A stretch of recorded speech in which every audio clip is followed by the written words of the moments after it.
파리에서 온 피키이들, 한국의 마법의 소스에 눈뜨다. 도대체 한국에서 뭘 보낸 거야? 이거 괜찮은 거 맞아? 왜? 마음에 안 들어? 이거 한국에선 엄청 인기 있는 건데. 안녕하세요. 제 이름은 아델, 프랑스인입니다. 몇 달 전까지만 해도 저는 한국인 남편 지훈 씨, 그리고 5살 아들 케빈과 함께 파리의 아파트에서 살고 있었죠. 하지만 지금은 남편의 직장 때문에 갑작스럽게 한국으로 이사를 오게 되었습니다. 정말 갑작스러운 결정이었고 처음에는 무척 당황스러웠습니다. 나 왔어. 오늘 할 중요한 얘기가 있어. 뭔데요? 좋은 소식이에요? 응, 좋은 소식이야. 나 한국 본사로 발령이 확정됐어. 본사에서 실적을 잘 쌓으면 프랑스 지사장으로 승진할 수 있는 좋은 기회야. 정말요? 축하해요. 그런데 한국에는 얼마나 가 있어야 하는데요? 아마 3년에서 4년 정도? 네? 3일이 아니고요? 그냥 출장 가는 거 아니었어요? 아니, 출장이 아니라 아예 가족 다 같이 한국에 가서 잠시 사는 거야. 잠깐만요. 그렇게 아무렇지 않게 말하다니. 좋은 소식이라면서요? 갑자기 한국으로 이사를 가자니 저는 괜찮다고 쳐도 케빈은 유치원 친구들과 헤어져야 하잖아요. 게다가 이대로라면 초등학교도 한국에서 바로 입학해야 하고요. 케빈은 내년 5월에 있을 유치원 소풍을 얼마나 기대하고 있는데 그 소풍을 위해 학부모회에서는 쿠키를 구워 파는 바자회를 열며 벌써부터 기금을 모으고 있었고 케빈도 신이 나서 돕고 있었거든요. 유치원의 마지막 소풍이라며 무척 기대했는데 10월부터 한국에서 일해야 해서 어쩔 수 없어. 하지만 한국 유치원에도 소풍은 있고 새로운 친구도 금방 사귈 수 있을 거야. 문제는 그게 아니잖아요. 한국과 프랑스는 식문화가 완전히 다르잖아요. 밥이 주식이고 청국장이나 순대 같은 음식도 먹는다고 들었어요. 그런 환경에서 케빈이 먹을 수 있는 음식이 있을지 걱정이에요. 괜찮아. 한국은 미식의 나라라고. 처음에는 낯설지 몰라도 금방 적응할 거야. 그럴까요? 케빈은 프랑스 요리도 잘 안 먹는걸요. 채소도 싫어하고 고기도 안 좋아하잖아요. 얼마 전 유치원 선생님에게서 연락이 왔었습니다. 케빈은 정말 활발하고 친구들과도 잘 지내요. 다만 걱정되는 건 급식을 잘 안 먹는다는 거예요. 생선 튀김은 입에 안 맞는지 거의 안 먹고 샐러드나 채소 수프도 그대로 남겨요. 다른 아이들보다 편식이 좀 심한 것 같은데 가정에서도 채소나 생선을 잘 먹도록 지도해 주시면 좋겠어요. 케빈도 아직 어리잖아. 나도 어릴 땐 채소랑 생선을 싫어했지만 크면서 자연스럽게 먹게 됐어. 케빈도 금방 괜찮아질 거야. 오히려 한국에 가서 환경이 바뀌면 편식 습관이 고쳐질 수도 있어. 과연 그럴까요? 저는 그렇게 생각하지 않았지만 지훈 씨 혼자 한국에 보내는 것도 마음이 아팠습니다. 케빈이 세상에서 가장 좋아하는 사람은 바로 아빠였으니까요. 결국 저는 한국행을 결심할 수밖에 없었습니다. 우리 본사가 장인어른 댁 근처야. 우리 그냥 부모님 댁 옆에서 살자. 어머니가 케빈 돌보는 것도 도와주실 거고 아버지 돌아가신 후에 많이 외로워하셨거든. 걱정할 거 하나도 없어. 저는 결국 이 긍정적인 남편에게 설득당하고 말았습니다. 한국 생활이 시작되고 제가 가장 먼저 신경 쓴 것은 바로 케빈의 식사였습니다. 케빈이 유일하게 좋아하는 음식은 키슈 로렌이었기에 저는 한국에서도 그 음식을 만들어 주었습니다. 케빈, 한국에서 엄마가 늘 만들어주던 키슈 만들었어. 어서 먹어봐. 우와, 냄새 좋다. 한국에도 이게 있어? 뭐가? 로렌 지방 베이컨이랑 치즈 말이야. 아, 설마 할머니가 한국으로 보내주신 거야? 아니야. 이제 한국에서 살아야 하니까 계속 할머니한테 재료를 부탁할 순 없잖아. 그래서 엄마가 마트에서 비슷한 재료를 찾아봤지. 그렇구나. 고마워요, 엄마. 잘 먹겠습니다. 이거 내가 좋아하는 키슈 로렌이 아니야. 응? 무슨 말이야? 뭐가 다른데? 프랑스에서 만들던 거랑 똑같은 방법으로 만들었는데 제가 한 입 먹어보니 확실히 프랑스에서 만들던 맛과는 조금 달랐습니다. 파이 반죽에 쓴 버터나 밀가루가 문제였을까요? 아니면 한국 오븐 사용법이 익숙하지 않아서였을까요? 하지만 가장 큰 차이는 베이컨과 치즈였습니다. 프랑스에서 쓰던 두툼한 베이컨이 아니라 약간 달짝지근한 맛이 나는 한국식 베이컨의 맛이 났고 치즈도 피자용이라고 쓰여 있는 것을 썼더니 풍미가 달랐습니다. 그래도 이것도 꽤 맛있는데? 자, 먹어보자. 싫어. 할머니가 보내준 베이컨이랑 치즈로 만든 키슈 로렌 먹고 싶어. 결국 키슈 로렌 작전은 실패로 끝났습니다. 그리고 한국 생활에는 또 다른 시련이 기다리고 있었습니다. 바로 케빈의 유치원 입학 준비였습니다. 프랑스어를 하실 줄 아는 시어머니 미숙 씨께서 도와주시겠다고 해서 마음이 놓였지만 막상 준비를 시작하니 제게는 온통 이해할 수 없는 것들 투성이었습니다. 한국 유치원은 준비물이 정말 많았습니다. 원복, 체육복, 낮잠 이불, 그리고 개인용 수저 세트까지. 게다가 크레파스나 스케치북은 유치원에 비치되어 있는 게 아닌가요? 한국에서는 전부 개인 물품으로 각자 준비해야 했습니다. 심지어 아이가 가져가는 모든 물건에는 이름 스티커를 붙여야 했습니다. 모든 물건에 다요? 크레파스 하나하나에도요? 이건 너무 비합리적이잖아요. 어머, 프랑스는 안 그러니? 프랑스 유치원은 가방이랑 아이가 심리적 안정을 느낄 수 있게 애착 인형 하나만 챙기면 돼요. 그렇구나. 정말 편하네. 그럼 점심은 어떻게 해결하니? 급식을 먹어요. 아, 그래? 케빈이 다닐 유치원은 매일 도시락을 싸와야 하는 모양이던데. 네? 정말요? 어쩔 수 없죠. 아침에 조금 더 일찍 일어나서 열심히 만들어 보는 수밖에요.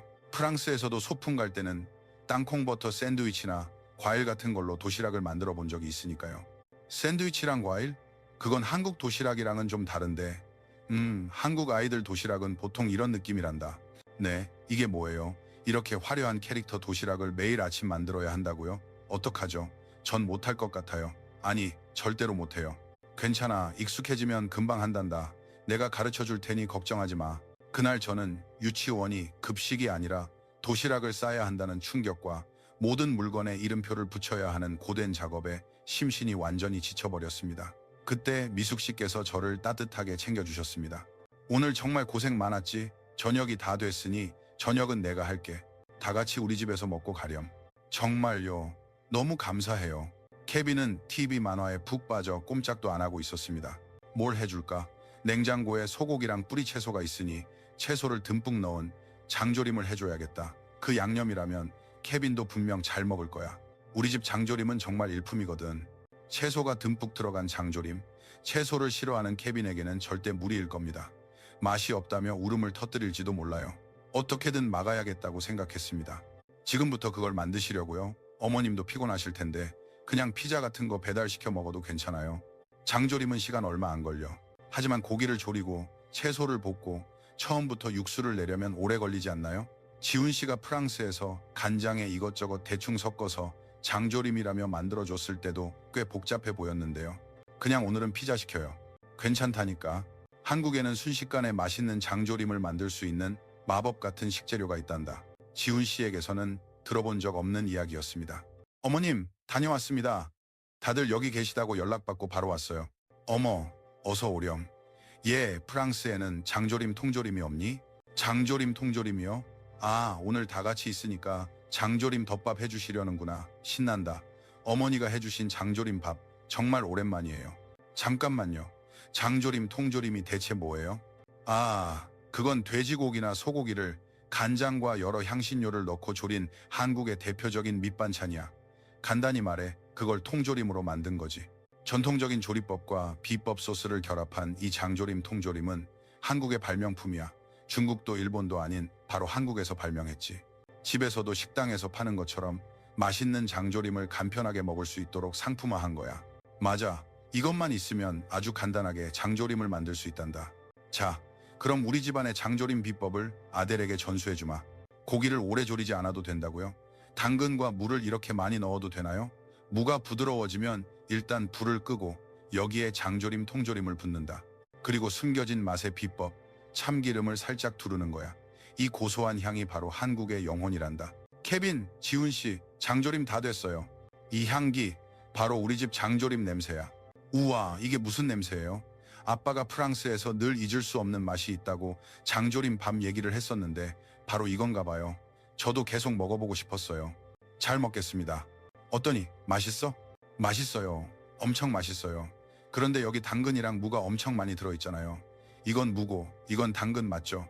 그런데 이 소스랑 같이 먹으니까 전부 다 맛있어졌어요. 이게 어떻게 된 일이죠? 우와, 정말 맛있네요.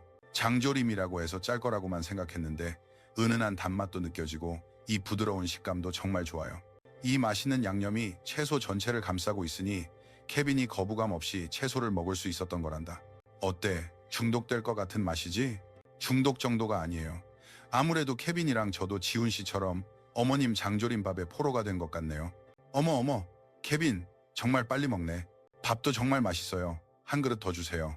네, 케빈이 더 달라고요? 이런 일은 처음이지 않아요? 미숙 씨의 장조림 밥은 기적을 만들어냈습니다. 기적이라니 너무 과찬이다. 이 장조림 통조림만 있으면 누구든 만들 수 있는 걸. 다음 날, 장조림의 충격과 여운이 채 가시지 않은 채 우리 가족은 근처 마트로 향했습니다. 바로 한국의 장조림 통조림을 사기 위해서였습니다. 통조림 조미료 하나만으로 그렇게 깊은 맛을 낼 수 있다니 정말 믿을 수가 없었습니다. 여보, 그냥 통조림이라고 하지만 장조림의 세계는 아주 깊다고. 그게 무슨 말이에요? 마트 통조림 코너에 가보면 알게 될 거야. 우와, 이게 전부 다 장조림이라고요? 정말 대단하네요. 이 압도적인 광경이라니. 게다가 전부 맛이 다 다르다고. 네, 그럼 이 중에서 마음에 드는 맛을 찾아야 한다는 거군요. 이 많은 것들 중에서 고르려면 정말 힘들겠어요. 그렇지도 않아. 한번 먹어보면 대충 감이 오거든. 참고로 우리 집은 이 브랜드를 써. 내가 어릴 때부터 있던 아주 유명한 제품이지. 그 외에도 요즘은 종류가 점점 더 많아지고 있어. 한국 사람들은 정말 장조림을 사랑하나 봐요. 이 진열대를 보니 이해가 가네요. 맞아. 장조림은 한국의 국민 반찬이야. 집집마다 맛이 다르고 그 한 솥의 장조림 안에는 가족의 취향과 추억이 담겨 있지. 그래서 다양한 입맛을 맞추기 위해 이렇게 여러 종류의 장조림, 통조림이 상품화된 거야.